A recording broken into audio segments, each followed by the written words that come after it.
అలాగే ఈ రాష్ట్రంలో ఇంకో గ్యారంటీ కూడా ఇచ్చాం.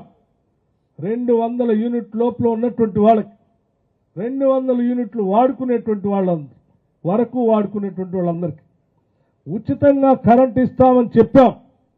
నేను స్పష్టంగా ఇక్కడి నుంచే కొత్తగూడెం ఈ ప్రాంతం నుంచే చెప్తా ఉన్నాం.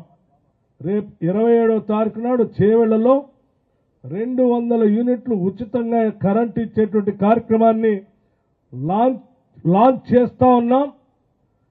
ఈ నెల ఖర్చు పెట్టుకునేటువంటి కరెంటు సంబంధించి మార్చిలో ఎవరు కూడా బిల్లు కట్టాల్సినటువంటి అవసరం లేదు. 200 యూనిట్ల వరకు అని కూడా మేము చెప్తా ఉన్నాం.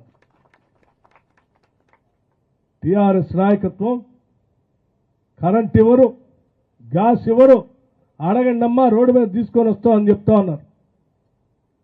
వాళ్ళందరికీ చెప్పండి మిత్రులారా, మీరు ఇక్కడికి వచ్చినటువంటి వాళ్ళందరూ కూడా పాత్రికేయ మిత్రులు